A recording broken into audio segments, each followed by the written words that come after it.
اللہ کے نبی صلی اللہ علیہ وسلم ارشاد فرماتے ہیں کہ خیر و متاع الدنیا المرأة الصالحہ، کہ دنیا کا بہترین سرمایہ، دنیا کی قیمتی چیز نیک اور پرہیزگار عورت ہے۔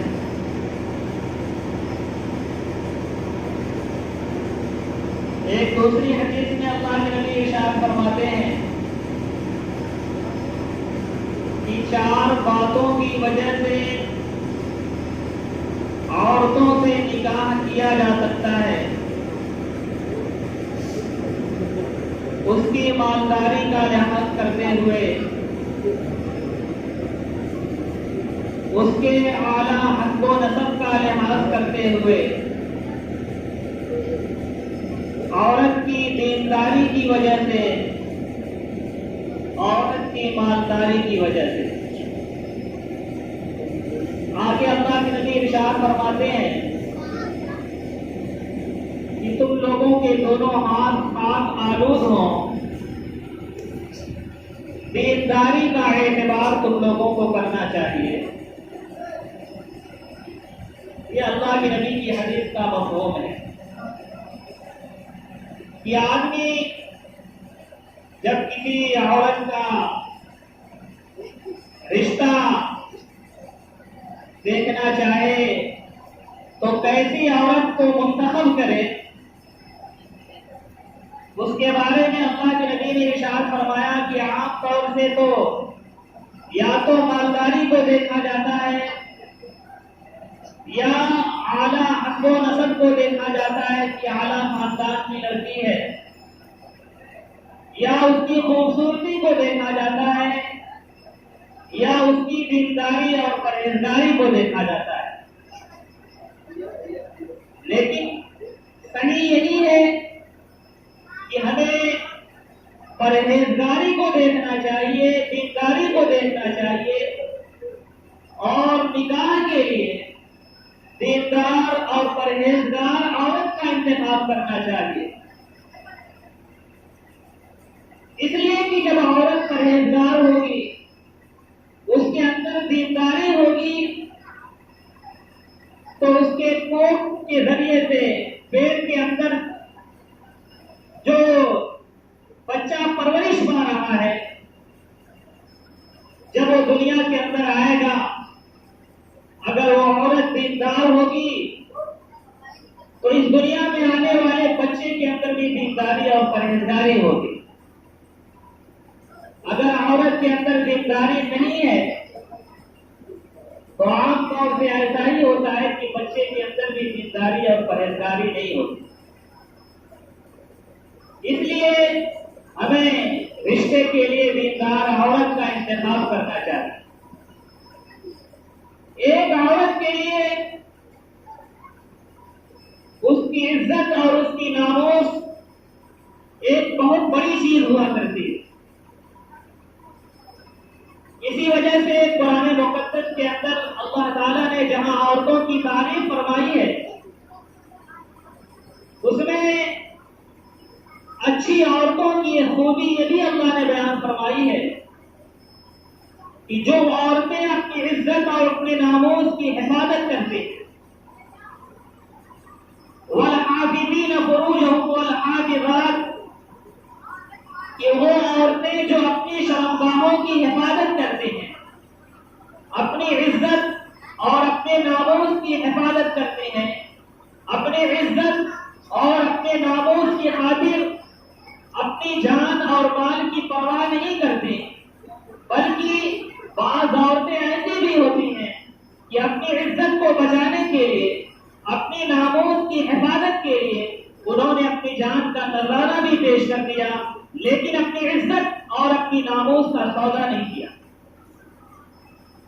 تو عورتوں کے لیے عزت اور ناموس بہت بڑی چیز ہے، اور عورتوں کے لیے جو شریعت کا حکم، پردے کا حکم ہے، گھروں کے اندر رہنے کا حکم ہے، اس کے اندر ایک مصلحت یہ بھی ہے، ایک اہم مصلحت، کہ گھروں کے اندر جب ہماری مائیں اور بیٹیاں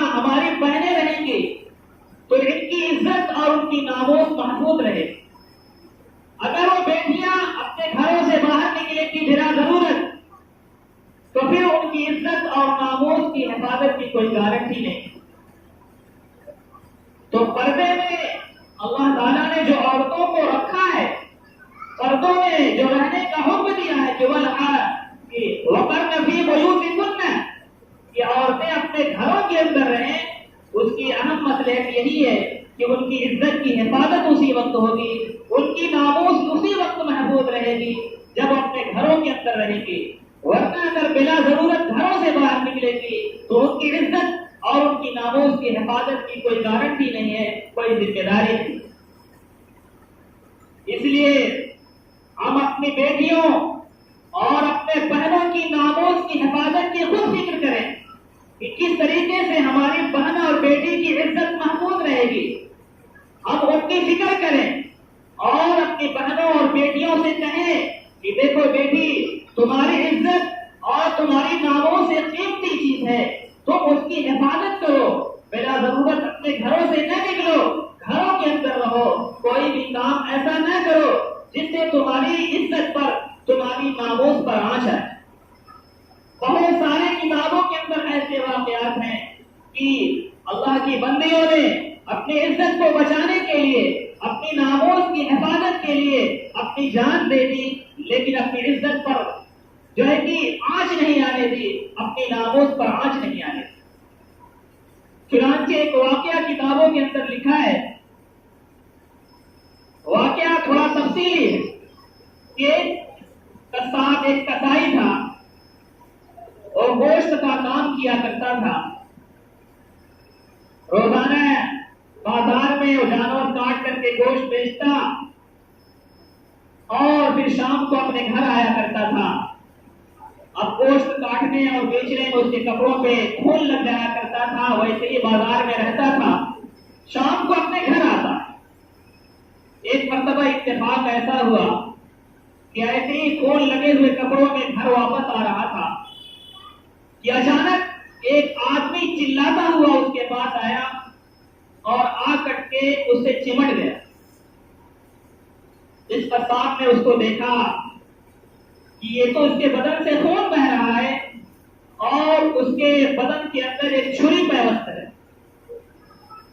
بہرحال یہ زخمی آدمی آیا اور وہی فوراً مر گیا، اس کو موت ہو گئی. اب اس کی چلانے کی آواز بہت سے لوگوں نے سنی، وہ لوگ بھی آئے. اب دیکھا کہ ایک آدمی مرا پڑا ہوا ہے اور یہ قصاب اس کے پاس ہے اور اس قصاب کے کپڑے میں بھی خون لگا ہوا ہے. ان لوگوں نے کہا کہ قاتل یہی ہے، اسی نے قتل کیا ہوگا. اولاد صفائی دے رہا ہے کہ نہیں، میں نے یہ قتل نہیں کیا، میں تو اپنے دکان سے واپس آ رہا تھا. اس طریقے کا معاملہ ہوا. بہرحال لوگ ماننے کے لیے تیار نہیں ہوئے اور اسی کو ملزم بنایا اور قاضی کی عدالت میں لے کر کے گئے. اب لوگوں نے قاضی کے سامنے گواہی دی، یہی آدمی قاتل ہم نے دیکھا، یہی اس کے پاس تھا اور کوئی نہیں تھا. بہرحال قاضی نے قصاص کا حکم نافذ کیا کہ بدلے میں اس کو قتل کیا جائے، یہی قاتل. جب اس کے قتل کا وقت آیا تو زاروں قطار رونے لگا. اب اس سے پوچھا گیا کہ تو نے تو غلطی کی، اس وقت تمہیں احساس نہیں ہوا، آج تو اپنی غلطی پہ رو رہا جب تمہیں قتل کرنے کا حکم دے دیا گیا. اس قصاب نے کہا کہ میں اس آدمی کا قاتل نہیں ہوں، یقیناً میں قاتل ہوں لیکن اس آدمی کا قاتل نہیں ہوں اور اسی قتل کی سزا آج مجھے مل رہی ہے. اب پوچھا گیا کہ آخر تو اس کا قاتل نہیں ہے تو تم کس کا قاتل ہے جس کی سزا آج تمہیں مل رہی ہے؟ تو اس قصاب نے اپنا پورا واقعہ بیان کیا کہ دیکھیے میں پہلے نائے چلایا کرتا تھا، کشتی چلایا کرتا تھا، میرا یہی کام تھا، میرا یہی پیشہ تھا. ایک مرتبہ میں ایسی کشتی لے کر کے جا رہا تھا تو میری کشتی پہ خوبصورت عورت سوار ہوئی. اب اس خوبصورت عورت کو دیکھ کر میں اس کے اوپر عاشق ہو گیا اور میں نے اس سے اپنی محبت کا اظہار کیا. بہرحال اس کے دل میں بھی میری محبت بیٹھ گئی. لیکن اس عورت نے کہا کہ جس طریقے سے آپ کے دل میں میری محبت ہے ایسے ہی میرے دل میں آپ کی محبت ہے، لیکن میں بغیر نکاح کے آپ کی یہ خواہش پوری نہیں ہونے دوں گی۔ اگر آپ مجھ سے نکاح کرنا چاہتے ہیں، واقعی آپ مجھ سے محبت رکھتے ہیں، تو میرے باپ کے پاس مجھ سے نکاح کا پیغام لے کر کے جائیے۔ اگر میرے باپ تیار ہو جائیں گے تو ہم دونوں کا آپس میں نکاح ہو جائے گا۔ بہرحال عمر صاحب کچھ دنوں تک تو ایسے ہی ششوپن میں کہ باپ کے پاس نکاح کا پیغام لے کر کے جاؤں نہ جاؤں، ایسی اس کی محبت میں تڑپتا رہا۔ کچھ دنوں کے بعد اس لڑکی کے باپ کے پاس گیا اور کہا کہ میں آپ کی لڑکی سے نکاح کرنا چاہتا ہوں، میں اس کی محبت میں گرفتار ہو چکا ہوں۔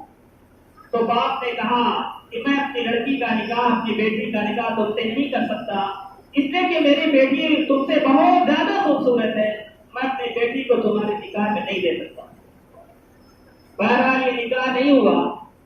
وہ قصاب اپنا واقعہ بیان کرتا ہے کہ تقریباً 2 سال کے بعد پھر میں ایسے ہی کشتی چلا رہا تھا کہ ایک عورت اپنے ہاتھ میں، اپنے گود میں ایک چھوٹا سا بچہ اٹھائے ہوئے کشتی پہ سوار ہوئی۔ جب وہ کشتی چلنے لگی، میں نے اس عورت کو غور سے دیکھا تو یہ وہی لڑکی تھی جس کے محبت میں گرفتار ہوا تھا۔ میں نے کہا کہ تو وہی لڑکی ہے جس سے میں محبت کرتا تھا، لیکن تجھ سے میرا رشتہ نہیں ہو سکا، آخر یہ بچہ تمہاری گود میں کیسا ہے؟ اس نے کہا کہ میرا نکاح کسی دوسرے آدمی سے ہو چکا ہے، یہ اسی کا بچہ ہے اور میں اس کی امانت ہوں۔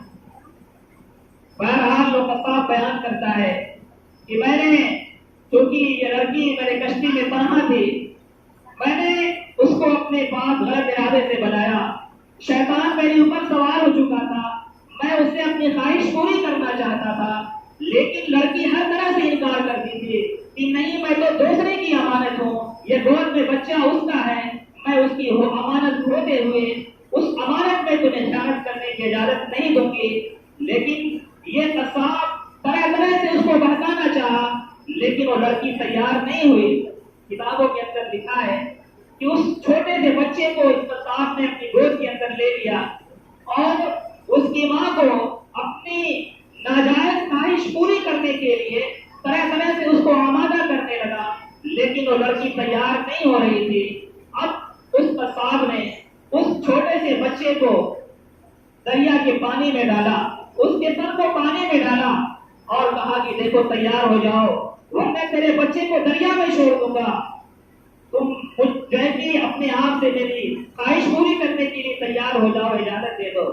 لیکن لڑکی نے کہا کہ نہیں، تم اس لڑکی کی بھی جان لے سکتے ہو، میری بھی جان لے سکتے ہو، لیکن میں دوسرے کی امانت میں خیانت نہیں کرنا چاہوں گی، اور میں اپنی عزت اور ناموس کی حفاظت کے لیے اپنے بچے کی بھی قربانی پیش کر سکتی ہوں اور اپنی بھی قربانی پیش کر سکتی ہوں۔